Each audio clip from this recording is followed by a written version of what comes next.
Ministry of Truth by Ethan Quinn. Read by Nick Davis.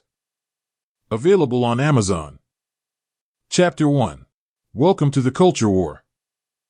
The sad truth is that the history of humanity is written in blood and tears and marked in time by war rather than peace. Historically, there have been countless instances where we have failed to treat each other with respect, dignity, and humanity. Since the dawn of time, people have mistreated, enslaved, and forced their will on others, and benefited from their fellow man's suffering. War aims to gain control over territory and power over people. In that process, it directs the future course of humanity. For better or worse, the outcome of war has shaped language, culture, tradition, religion, politics, and technological and social progress. Today, the Western world is again engaged in a war, and the outcome will shape society and the course of human history. Though it is being fought with ideas, not guns and bombs, power over people remains the aim. With the future of Western society in the balance, the stakes are as high as any war ever fought. Welcome to the Culture War. The term culture war is an inaccurate simplification. Firstly, this is not a war between diverse cultures but competing ideologies. Secondly, it is not a war of mutual aggression but rather an ideological invasion. The term ideological colonization would be a more accurate description of what is happening. Propaganda has deflected the truth about the culture war, creating the impression that it is a battle between old and new ideas, tolerance, and hate. Despite the propaganda, this is not a struggle between people of diverse cultures, races, or genders. In reality, the culture war is taking place to decide the fundamental question of our time: what sort of society do we want? Two influential schools of thought are locked in a struggle for control of Western society and the future course of humanity. The culture war is an ideological battle between two competing theories, consensus theory and conflict theory. Consensus theory versus conflict theory. On one side of the culture war are those who believe in the consensus theory of liberalism. On the other side, the invaders want to replace liberalism with the conflict theory of Marxism, or more accurately, cultural or identity Marxism. While Marxism focused on class conflict, modern neo-Marxism expanded that to a battle between identity groups, such as race, gender, and sexual orientation. This cultural or identity Marxism is not presented as Marxism but as ideologies such as critical race theory, gender theory, postmodern feminism, and intersectionality. So why are consensus theory and conflict theory at war? The answer is that they are diametrically opposed worldviews. Consensus theory believes that people can have shared interests and that society functions best when there is a broad agreement on social norms and values. Consensus suggests that mutual benefit between different groups is possible, and that social progress can, and does, occur. Consensus theory is a social theory that holds a particular political or economic system as a fair system, and that social change should take place within the social institutions provided by it. Consensus theory contrasts sharply with conflict theory, which holds that social change is only achieved through conflict. Classic liberalism, the founding ideology of the U.S., is a consensus theory. Consensus theory holds that liberalism is a sound system that possesses the necessary mechanisms for social improvement and self-correction. In other words, society may not be perfect, but it can improve without destroying the entire system. As defined by Oxford Reference, liberalism is a political ideology centered upon the individual, thought of as possessing rights against the government, including rights of due process under the law, equality of respect, freedom of expression and action, and freedom from religious and ideological constraint. Liberalism does not advocate for conformity but a shared belief in social principles. This includes the values of the consent of the governed, equality before the law, due process, free trade, limited government, individual rights, gender equality, racial equality, freedom of speech, freedom of the press, and freedom of religion. These are the consensus values of liberalism. The culture war is taking place because the political left has abandoned classical liberalism in favor of conflict theory, more precisely, identity Marxism.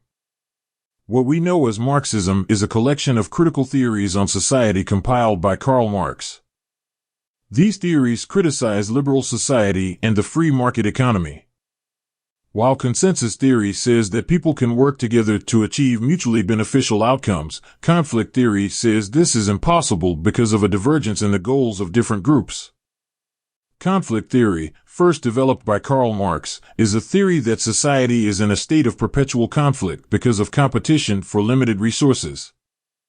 Conflict theory is a direct assault on consensus theory.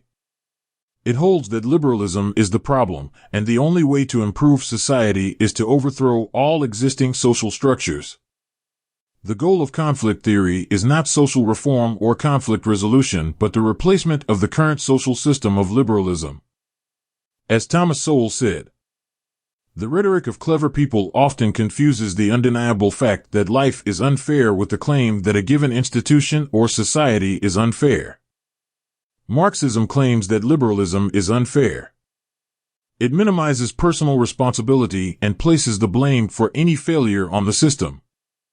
In the Communist Manifesto, Marx said that this unfairness could only be solved by the forcible overthrow of all existing social conditions. In understanding the difference, it is essential not to confuse those who claim to be liberals with those who believe in the principles of liberalism. Today, many people who claim to be liberals, knowingly or unknowingly, support conflict theory. The best way to explain the difference between liberalism and Marxism is: liberalism believes in protecting the individual's liberty, while Marxism advocates for liberating society by implementing socialism. A liberal advocates for liberation, not liberty, conflict theory, not consensus theory. Liberalism versus Marxism. Both liberalism and Marxism claim to want to create a better world, however, they approach this goal in completely different ways. Liberalism believes that the individual is the primary unit of society, and that all people are equal and should be granted irrefutable rights. Individual rights are the foundation of equality and social progress. Group progress is achieved by strengthening and enforcing individual rights. Liberalism believes the greater good is served by ensuring the individual good, not the other way around.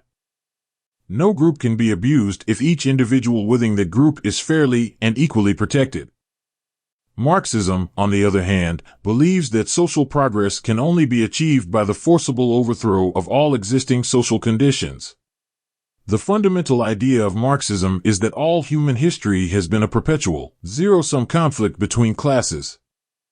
This assumption means that one class or group can only benefit at the expense of the other. Marxism focuses on group rights and disregards individual rights. According to Marx, the solution to unfairness is eradicating class by removing private property. Marx said, the theory of communists may be summed up in the single sentence, abolition of private property. According to Marx, the abolition of private property, the world where nobody owned anything individually, would create a classless society where everyone was equal. However, Marx claimed you could only achieve this classless utopia after a dictatorship of the proletariat.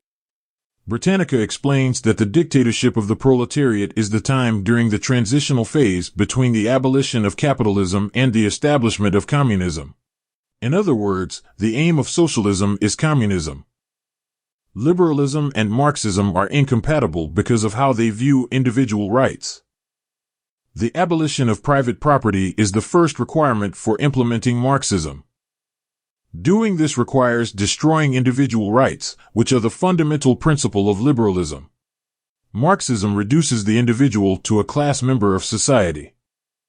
As critical theorist Professor Duncan Kennedy said, the freedom of individualism is negative, alienated, and arbitrary. We can achieve real freedom only collectively, through group self-determination. In contrast, liberalism creates a community of equal individuals, all possessing irrefutable rights. In Marxism, the individual is no longer autonomous and does not have free will over their economic choices. Controlling the economy requires the state to exert total control over society, hence the dictatorship, not the government, of the proletariat. Inevitably, loss of financial freedom results in the loss of free will in all other aspects of life. Capitalism versus socialism. Marx hated what he called capitalism, the free market economy. His philosophy is founded on his desire to dismantle the economic system of the free market. However, he used discredited economic theories in his attempt. Marx was a man who was never able to provide for himself financially. He relied on the wealth of people like Friedrich Engels, who supported him his entire life. Despite his lack of ability to manage his personal economic activity, he created an economic theory for the rest of the world. In 1859, Marx released the first volume of Das Kapital, a rant against the free market that today serves as proof for Marxists. However, few socialists have actually read it. As Thomas Sowell points out, in professional economics, capital was a detour into a blind alley, however historic it may be as the centerpiece of a worldwide political movement. What is said and done in its name is said and done largely by people who have never read through it, much less followed its labyrinthine reasoning from its arbitrary postulates to its empirically false conclusions. Instead, the massive volumes of capital have become a quasi-magic touchstone, a source of assurance that somewhere and somehow a genius proved capitalism to be wrong and doomed. Even if the specifics of this proof are unknown to those who take their certitude from it. It is also important to note that the world has changed dramatically since the time of Marx. While some of his social commentaries were pertinent to their time, they are no longer applicable. For example, child labor has long since been abolished in the West. In 1800, 81% of the world's population lived in absolute poverty. Today, that is less than 10%. Marxism was not the cause of this improvement, the free market was. Winston Churchill said, "Socialism needs to pull down wealth, liberalism seeks to raise up poverty." Economist Thomas Sowell notes the success of liberalism in raising people from poverty. No government of the left has done as much for the poor as capitalism has. Even when it comes to the redistribution of income, the left talks the talk, but the free market walks the walk. What do the poor most need? They need to stop being poor. And how can that be done, on a mass scale, except by an economy that creates vastly more wealth? However, as Lawrence Reed points out, socialism has no theory of wealth creation. It's just a destructive, envy-driven fantasy about redistributing it after something else creates it first. This narrow-minded approach has only led to disaster and destruction, famine, and poverty. As Thomas Sowell wrote, among people of every race, color, and creed, all around the world, socialism has led to hunger in countries that used to have surplus food to export. The fraud of Marxism is the idea that socialism is the opposite of capitalism. The claim is that if capitalism is unfair, then the opposite, socialism, would be a fair system. People like Bernie Sanders and Alexandria Ocasio-Cortez have effectively created the impression that socialism is a moral necessity. They attempt to convince us that socialism is about equality and helping the poor, while capitalism is about greed, racism, and oppression. One of the problems with this narrative is that socialism is not the opposite of capitalism. The free market is just one liberty that liberalism guarantees the individual. While socialism, on the other hand, is not only an economic system but a complete system of social organization. Investopedia defines socialism as a populist economic and political system based on public ownership of the means of production. Those means include the machinery, tools, and factories used to produce goods that aim to directly satisfy human needs. All legal production and distribution decisions are made by the government in a socialist system. The government determines all output and pricing levels. Citizens in a socialist society rely on the government for everything, from food to healthcare. Socialism is a system that completely dominates all aspects of life, removing individual choice and substituting it with a centrally planned society. Socialism controls not only economic activity but speech, religion, family, education, and culture. As Ludwig von Mises said, "A man who chooses between drinking a glass of milk and a glass of a solution of potassium cyanide does not choose between two beverages, he chooses between life and death." A society that chooses between capitalism and socialism does not choose between two social systems, it chooses between social cooperation and the disintegration of society.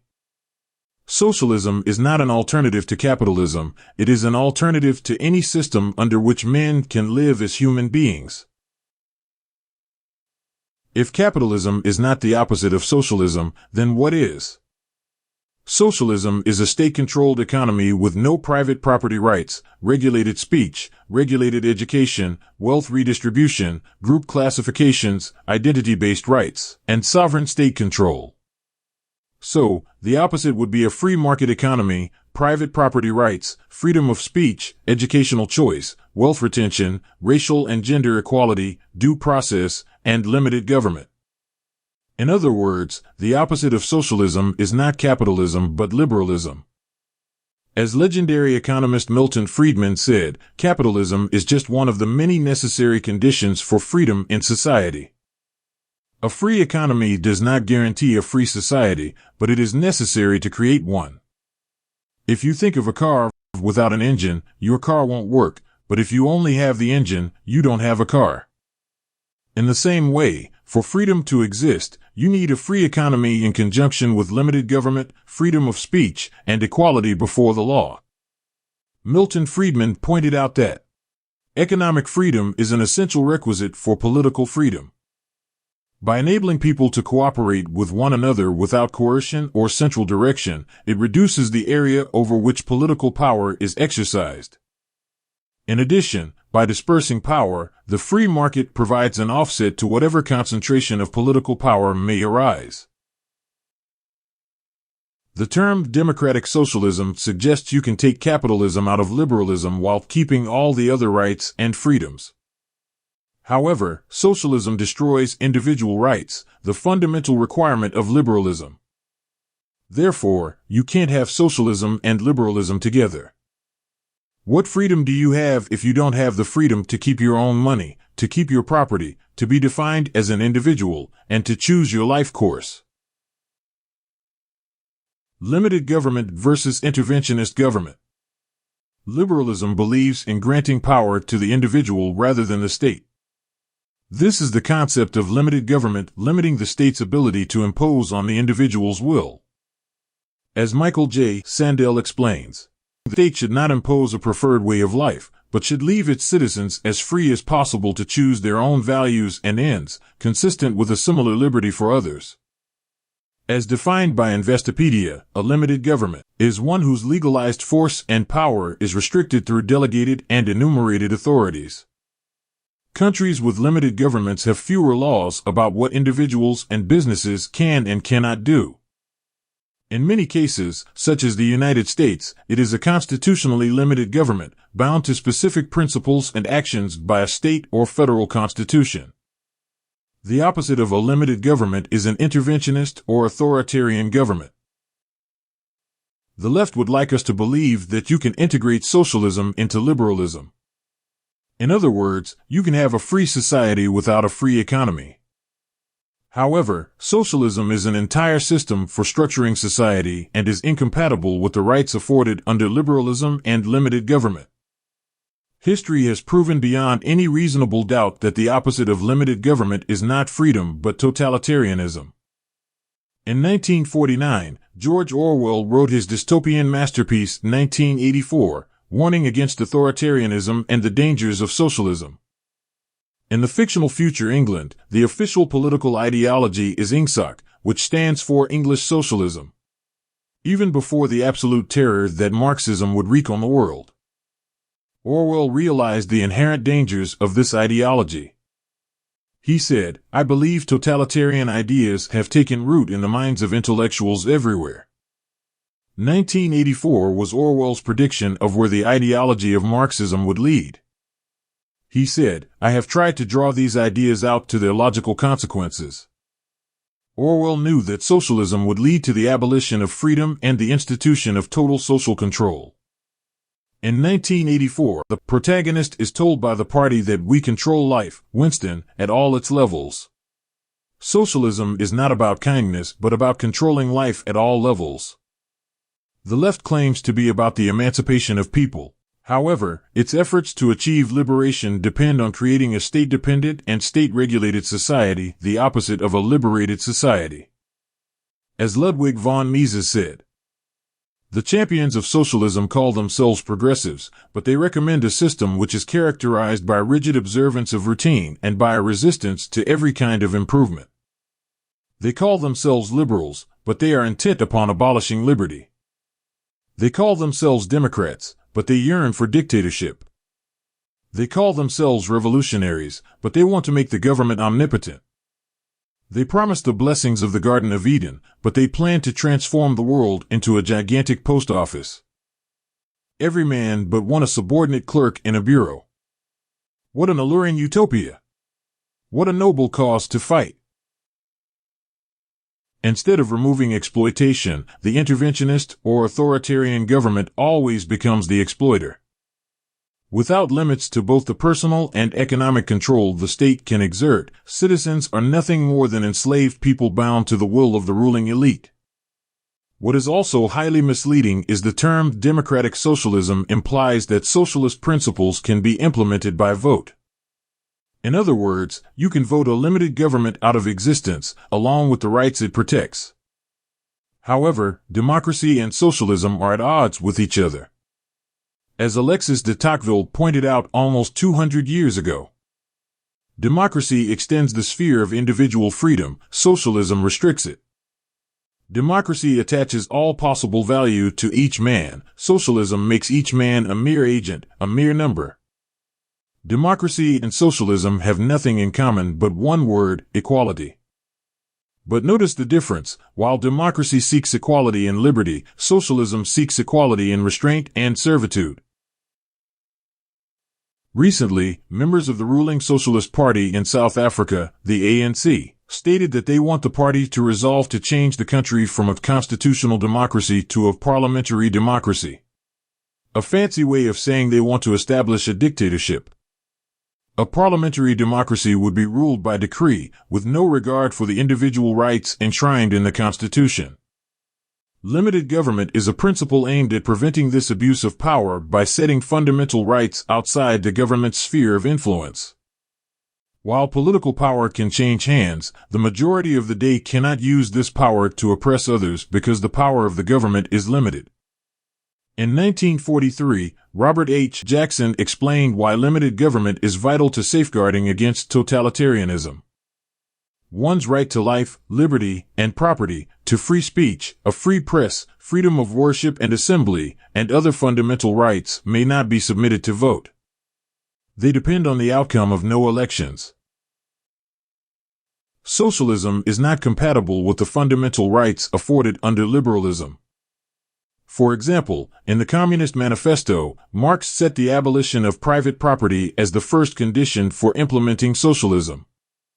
Abolition of property in land and application of all rents of land to public purpose. The limited government protects individual rights because the outcome of elections, or the whims of political winners, cannot alter them. However, you cannot implement socialism while maintaining private property rights, meaning the Constitution and the principle of limited government are incompatible with socialism. Few of Sanders or Ocasio-Cortez supporters understand that socialism would destroy private property rights and everything positive about a free society, including all constitutional protection. They have simplified their message to one of rich versus poor. Democratic socialism is not a belief in kindness but in the right of the state to infringe upon fundamental rights by popular opinion.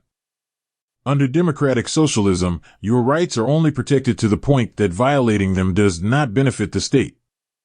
Imagine that 5 thieves gather around a table and vote on whether they should rob a jewelry store. They vote in favor of the theft. Does this make them democratic thieves? Just because the people who will benefit from the theft vote to approve it does not mean it has gained moral validation. Walter E. Williams asked the question, How does something immoral, when done privately, become moral when it is done collectively? Furthermore, does legality establish morality? Slavery was legal, apartheid is legal, Stalinist, Nazi, and Maoist purges were legal. Clearly, the fact of legality does not justify these crimes. Legality, alone, cannot be the talisman of moral people. Limited government is the protection we have against immoral laws, but socialism would destroy that protection. In 1849, Frederick Bastiat devised a test for the morality of government intervention. See if the law benefits one citizen at the expense of another by doing what the citizen himself cannot do without committing a crime. Socialism will always fail this test because it allows some to benefit at the expense of others. You cannot walk up to someone and take their property without committing a crime, but socialism commits this crime for you. The left claims to be compassionate, but they buy this false compassion with other people's money and freedom. It's easy for the left to claim to hold the moral high ground when they consider morality to be anything that serves their purposes.